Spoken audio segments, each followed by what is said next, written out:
trade war 2.0. I'm curious what you think about how that is impacting the Chinese economy and what the goals are, because based on what President Trump is saying, he seems to want a trade deal, but I don't understand why you would trust a trade deal with a country that lies constantly and has violated all of its promises.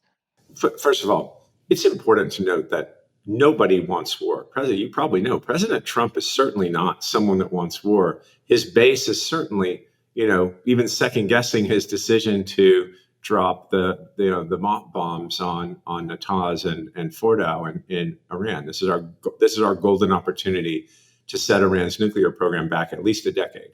So I think we're going to do so. We should do so. But the overarching issue in your question is does President Trump want a deal? Of course he wants a deal. He's a deal man. He would rather see China give us, I guess, again, some sort of deal where they agree. We're trying to integrate, pushing back. You said you guys were in the Philippines at Scarborough Shoal.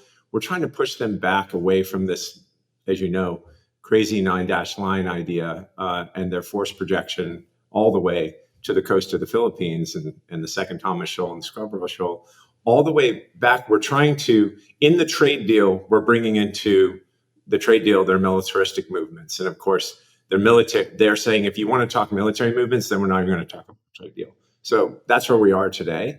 But will Trump do a trade deal? If we can get kind of a global settlement out of them, where they actually have something that is measurable and enforceable, it's much better than any alternative of ratcheting up to kind of embargo levels and turning them off. Now, in the end, I'm more of an absolutist. I would turn them off because we share none of the values of their government, and I don't believe that I believe that lack of compatibility ends up playing at some point in time, and it feels like that time is in the next couple of years. It's starting now, but you're going to see that really play out with China's militaristic belligerence going forward. I think the relationship is forever fractured. China showed us what their grand strategy is, and we have to start fighting back. And on the tariff side, we are fighting back. On the military side, we're doing what we can to prepare for something that we don't want to happen. But unfortunately, just like Trotsky said, you may not be interested in war, but war is certainly interested in you. That's what's happening here.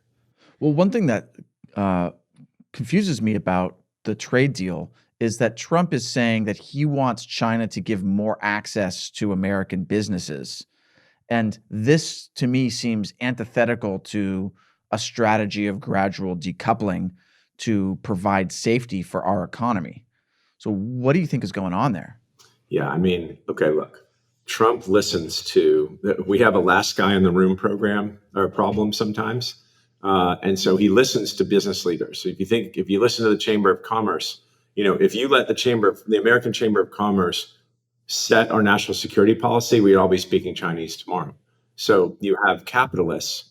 If you saw, Jamie Dimon and JP Morgan led the cattle deal. And I know that people from our, let's just say, intelligence complex and congressional oversight had conversations with Jamie Dimon and said, cattle makes things directly for the Chinese military that are positioning to attack us. Like, how can you do that? Jamie said, well, China's a big place. We were competing for the deal, like where we did it. Think about this. Watson at IBM received a medal from Hitler for helping him assimilate the Jews. Building the punch cards, the computer punch cards that helped him assimilate the Jews quicker. That's actually what I'm telling you is some people have no moral compass. They're out for the dollar. And so Trump is talking with business leaders that either want to get their money out under the guise of more, let's just say, more open relationship, but strategically, you can see what's happening behind the scenes on export controls, on chips, on things that we now know are vital for their military and their, let's say, they're racing us in the quantum and AI races, which are vital for us to win. you see him making the right decisions there and him talking about doing a deal and opening up. The last thing we want is for China to go now. If Xi Jinping were to move now on Taiwan, it's probably the worst time for us. We haven't filled in the holes that we were talking about, and there are more holes out there that we're not talking about that are really important that we need about 18 months to fix. So there's a very odd, awful window of opportunity for our adversary to move, and we just hope that it doesn't happen between now and then. So maybe this concept is a little bit more buying us time to get our house in order. What are some of those other holes? Well, I mean, look, without talking about anything that's classified, it's important to note that precision munitions manufacturing is nowhere near where we need it to be right now. Our inventories are not very high, and so all of those things, all of the actual numbers are classified. But let's just say on a scale of low, medium, or high, where inventories are, they're low. And if we are to engage in a kinetic conflict with China in the South China Sea, we need that number to be super high. And so the difference between low and super high, there's a duration mismatch there. It takes time and it takes capital. And so we have a few strategic vulnerabilities that we need to fix. Post-World War II, there were 7 places in America where we manufactured dumb munitions, not smart precision, just dumb ones, 155s. Now there's one. There's only one. Like, having a single point of failure is pretty crazy. And we happen to have one. So we're working on fixing those. But again, those take time. So on the military and kinetic side, we have our own problems. On the side of antibiotics and other places like synthetic graphite and rare earth minerals, we're going to fix those things. But all of those things need to be fixed now.